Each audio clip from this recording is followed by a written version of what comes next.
Hi there, Libras. Welcome to your weekly tarot reading. Before we go any further, I just want to wish you all a very happy birthday for those of you who are celebrating this week. And the overall message that I'm feeling across both of these spreads for this week is, you know, a lot of the times, right? Like you guys are the balancing of the scale, trying to make sure that things are fair, trying to do the right thing, trying to, balance out that karmic scale so that both parties always contribute an equal amount, okay? And I'm reminded of the situation where it's a picture that I saw on social media. It's about, being fair and also being equitable. And you have like a short man. He's standing on two crates and he can barely still, because he's so short, even though he's standing on two crates, he can't look over the fence and see the soccer match. Whereas you have another really tall man, and he's also given the same amount of crates to stand on. So he has two crates. And so he's towering over this fence and he's looking at the soccer match. Whereas the shorter man, they're both given two crates. So yes, it is fair, right? It's equitable because they're getting the same amount of crates. But one person is born kind of well endowed, they're tall and they're able to look over that fence. Whereas other people are not as fortunate and they're born a lot shorter, they're disadvantaged. And that's just, a simple analogy. But what I feel is that message is what I'm seeing in the spread here, where it's like fairness needs to be also context specific. Not everything in life needs to be calibrated, nickel and dime, and balanced out, and equal give and take. When one partner is kind of low, at a low point in their life, we have to step up. If we love them, if we want the relationship to survive, we need to step up. And who knows how long they're going to be down for, but we need to do the right thing because we love the person and because we cherish the relationship. And likewise, when you're down in the dumps, they're going to have to step up too, and they might not know how long it's going to be. And it's these moments where the balancing scale, when the scales are off or the scales are off kilter, that's when we really understand and truly see how the other person treats us. And that's what really dictates, whether or not they really love us. So in relationship, maintaining the niceties, maintaining the balancing act, maintaining the scales of equilibrium, not to rock the boat, not to, upset the apple cart, or like walking around on eggshells around another person. All of these things are kind of, they're just the veneer. They're just like the superficial things that we do to maintain a very balanced relationship. But the tipping point, the sore spots, it's when the trouble begins. It's when people are put under pressure. That's when we know what people are all about. And that's when we, or even you Libras, know what you're all about. Are you willing to rough it out? Or do you run at the first sign of trouble? So I feel like this is the week where you have to kind of examine the deeper motives, okay? And your deeper intentions. And this is the week where you're going to have to kind of look at yourself in a way that you might not have had the courage to do before. And I feel like a lot of the courage is stems from the fact that you want to maintain the peace. You're not a conflictual type of a person, but it's when you're put under pressure, opposition, that's when you really know who you are. So I feel like I'm inclined to say, do you really know who you are? Do you really know who you're dealing with? Do you really know who your partner is? Do you know what they're capable of? Do you know and understand the people around you who's really there for you when the going gets rough, when you're put under pressure? Who is able to come to your defense, who is able to stick with you through thick and thin. These are the things that you need to, or these are the things and the people that you need to treasure and to value. The rest of it is just the veneer, it's just the facade, it's just the social niceties, the airs that people put on. But at the end of the day, it's like, you know, it's all fake, pretty much, okay? So that is what I'm seeing across both of these spreads. And I feel like it's coming out here in the spiritual advice a lot more than the love reading, thank God. But I feel like these are things that we're going to have to examine, not only for this week, because I feel like the energy is going to permeate all throughout your birthday time. And, you know, birthday time is when we get a lot of contact, a lot of invites, a lot of communication from other people. So who's really reaching out? Who's really there? Who really remembers? I feel like that's going to be a test of how much you mean to them. And that's going to be a test of, you know, who really values you and who really is valuable to you. Okay. So let's talk about your relationship sector first. I feel like you're dealing with somebody who's showing you a different side of yourself. Okay, so like, it's not going to be as balanced as you hoped, okay? Because this person is injecting a grander vision into the picture. This person is not just about, hey, it's me and you happily ever after. This person has dreams and aspirations that are a lot bigger than you or them. And I also feel like they're willing to forego a relationship if it doesn't meet their ideals. And then also they're willing to forego a relationship if life is calling. And the person you're dealing with here, I have here the Queen of Swords. And the Queen of Swords, this fell out for, I believe, Taurus. So if you have Taurus in your chart, if you're dealing with a Taurus, you might want to, you know, take a look at this, okay? If you're dealing with a Taurus, if you have Taurus, moon, sun, or rising in your own chart, their reading might be pertinent as well. It might help you understand things from another person's perspective. You don't have trouble doing that, but I feel like it might be meaningful. Anyways, we have here an air sign, an Aquarius, a Gemini, or a Libra, such as yourself. However, I mentioned before, I feel like you guys, especially the Libra moons, you guys love your pinks. And I have this card that represents you. I might actually talk about this first so that you can see the contrast. So this is your energy, the Eight of Cups. This is walking away from a situation that is not balanced, a situation that you've invested a lot of time, resources, energy into, a lot of work into as well. And at this point, you're tired. Emotionally, you're overtaxed. And you feel like, oh my gosh, I've wasted so much time. It's been really hard for you to disengage, mainly because you're like, I've invested a lot of time and I'm not going to be able to recoup my loss. And so you might have been hesitant about walking away in the past, but now you're willing to walk away. You're willing to take a new path, mainly because it's not emotionally nurturing you anymore. And it felt very heavy and it has felt very icy and cold for a really long time. So, you know, you put on the veneer that like everything is rosy, right? That pink, everything is rosy, everything is peachy. However, internally in your hearts of hearts, I don't feel like you can deny the fact that your heart is not in it anymore. It's taxing and it's not liberating and it's unbalanced and it's not reciprocal. And so many of you have chosen to walk away from a situation, or emotionally you have walked out of a situation. And I feel like you're looking towards somebody else here, okay? Somebody is bringing something into your life. They're showing you a different perspective. And I feel like you might still be in this other relationship that you can't really recoup your loss, or you can't really move away. There might be children. And you might have also wondered, like, you know, I can't leave because, you know, there might not be other people, other suitors, other opportunities for me until this person comes into the picture.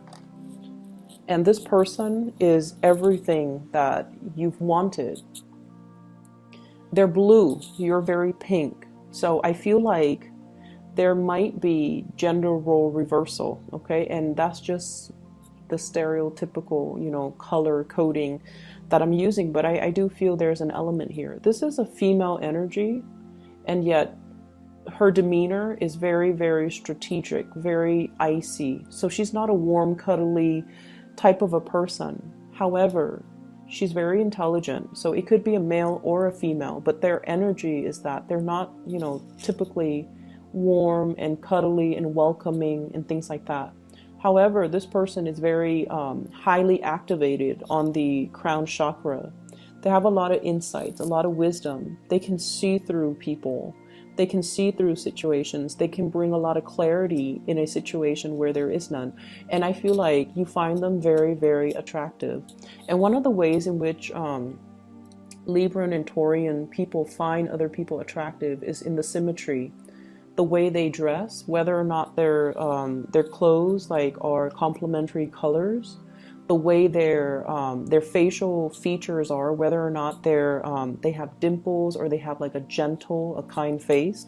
So I feel like you guys are really are suckers for like people with a pretty face. Okay, like we're talking like classical beauty, like somebody with dimples, somebody with long eyelashes, somebody with expressive eyes, somebody with features that make them feel like very gentle, very like harmless, okay, like big eyes and rosy cheeks and plump lips and things that make people feel like, wow, this person is like a doll, they won't really hurt a fly. So you find this person really attractive, and I feel like that's the first thing that drew you in. You found them very, very attractive, very physically, aesthetically pleasing to look at. And when you got to know them, you might find this aloofness, this icy demeanor about them quite fascinating, mainly because it's not emotionally draining on you, mainly because they don't demand a lot from you. And so many of you might be in one relationship where you're like looking for a way out, and you've been thinking about it for quite some time, but you stuck around. And I feel like this person is like a breath of fresh air into your life, and you're kind of starstruck, but you're just like, maybe I can have both, like I see this element about weighing out the pros and cons, and at the end of the day you've concluded, maybe I don't have to forego one to have the other. Maybe I can do both, because this person doesn't seem like they're emotionally needy, so I can put my emotional needs here and just have this person in whatever way I can, because they're not going to make demands of me. And I feel like at first it was like that. However, you became attached to the other person. They're like this, very aloof. They can take care of themselves. They're independent. They don't really need another person. But I feel like what you started developing was the Two of Cups. This is a friendship. This is like a very deep spiritual bond between you and another person. This is like two people who are very like-minded. The communication flows really, really well between the two people. It's the foundation of friendship, and it allowed the two of you to approach one another in a very honest, in a very like unguarded type of a manner. And I feel like you have developed feelings for this person. You didn't think it was going to happen like that. You thought, you could handle the disconnection, I guess. But then the other person draws you in, and then you end up at this Two of Cups phase where you feel like this person is my kindred soul. They really, really, really get me. And I feel like the trouble is right now, this is a really beautiful card, but I feel like the person that you're dealing with, you might not be physically intimate with them. There might be an emotional affair. There might be, if you're in another relationship, there might be an emotional affair. I don't see a lot of things here that indicate, well, I definitely see attraction. And I feel like a very strong soul connection and a spiritual connection. I don't see like, that sexual attraction, the I can't live without you type of attraction, like that carnal desire. because I feel like nothing has been consummated yet. There's an emotional connection. There's an emotional affair if you're in another relationship. There's a deep emotional bond. But where the person is that they're very moral. They will not stray from their morality, okay? So like, I feel like it's somebody that's, you know, kind of like no sex before marriage, okay? So it could play out in that way. Or I can't be with you if you're married to somebody else. Or I can't be with someone I don't love. Or they could just be like, they could be waiting as well for you to finish up things from your end, whatever that means, before they can get involved with you. But if they want to get involved with you, I feel like it's going to have to be all or nothing, because this person wouldn't want any less. They want all of you or none of you. Okay? So that's where you're at with this person right here. And this person, they're linked up with the star and the world. So you're dealing with someone who might be very, very popular. They might have fame and some type of, they might have fame, they might be a world traveler, there might be an element of people coming from different countries, somebody that travels a lot, or somebody that belongs to a different world. Like they're just, you know, culturally different from you. And the star in the world basically means they are waiting on a higher calling. They're waiting for their life to begin.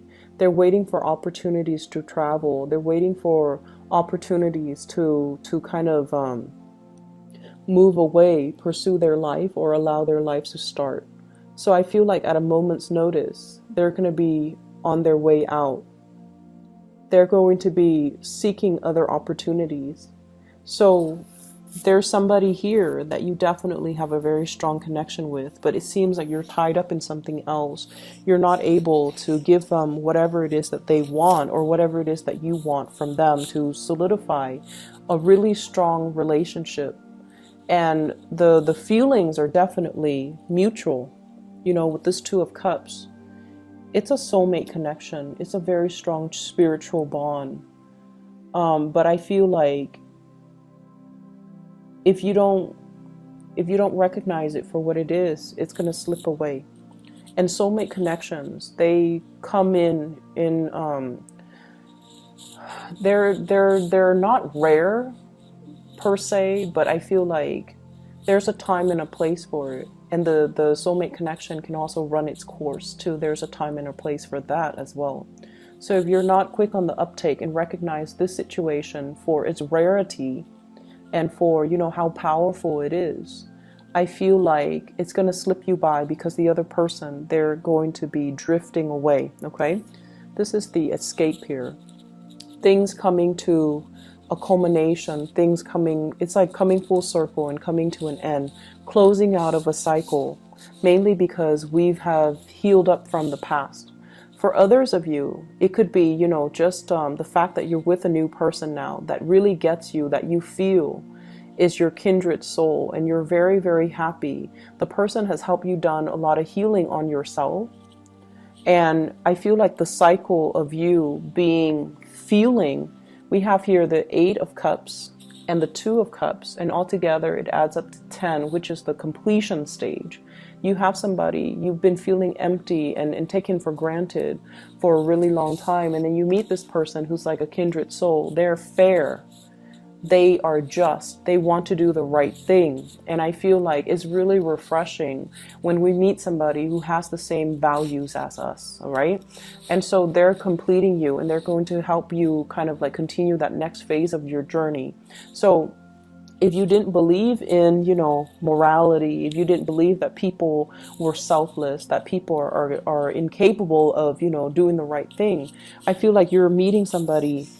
You might have met somebody already, or for this week at least, you're meeting with somebody that has these high ideals and aspirations and dreams and goals and sense of morality and that moral compass, and also the same values that you espouse. And as a result of it, it's going to feel like, wow, this person gets me. This is what I've been missing all along. And it took this person to come into the picture for me to believe in it again. And for me to feel like I'm normal. I'm not the weird one. Just because everyone around me, lost faith in it. So I feel like someone is giving you a lot of inspiration, and they're kind of like that star in a very dark night. You're going through a period of a lot of immense self-doubt. Am I in the right place? Am I where I'm meant to be? Am I following the right path? Am I doing the right thing? And then this person is showing you, yes, you're on the right path. Yes, you're doing the right thing because I believe in the same things. So you're meeting a very strong soulmate. And it's a beautiful relationship. Recognize it for what it is and really cherish it, okay? And proactively go after it, because I don't feel like they're going to stay around. If you're not making your intentions known, they might not linger around forever. And then when you decide to do it, Libras, it might be too late, because you tend to straddle the fence, and you're not as decisive as other signs, okay? Other areas of your life, once again, I feel that energy, the veneer, okay, keeping scores and things like that. So I have this element here. This is a workplace attraction. I have the Seven of Pentacles. This is like two people working towards a common goal, a common purpose. And usually I think of this as, I'm staying a little bit extra at work, mainly because there is an office attraction or something that is hidden. Okay, not so much like a clandestine affair, that would be more the Seven of Swords, but more like I really admire and appreciate this person. I want to get to know them better. But we have like work that needs to be done, but there's that, every once in a while they cross my path, there's that attraction. So I definitely see you feeling this for somebody, and it might make the work environment a lot more dynamic, a lot more fun. I also feel like there might be interference in the work environment as well. This is a card about training, consulting, and too many people involved in a situation, too many cooks in the kitchen. Everyone is offering their 2 cents, unsolicited nonetheless, and everyone feels like they're an expert in their field, so they're coming together to kind of offer, their advice, offer their take, and it can create a lot of confusion. And I feel like that's what it's doing here. We end up here with the Five of Pentacles. And the Five of Pentacles is a situation where we feel kind of left out. We feel a little bit hidden and isolated. And despite all of these options, all of these people coming in telling us what we should do, it's really hard for us to listen to our inner voice and allow, it's like these inputs from these other people is drowning out your intuition. So you should really listen to your intuition and figure out what you need to do, okay?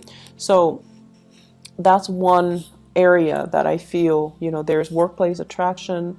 There's also like workplace confusion and interference, and too many people telling you what to do. And you want to, of course, appease everybody. But I feel like you're at a point where you can no longer do that. You're at a point where you need to kind of step out of your shell and grow up. And I want to say like almost grow a backbone and do what it is that you're divinely, intuitively guided to do, rather than being afraid to upset people by not taking their advice, even if what they're offering you is not appropriate for what you're dealing with, okay?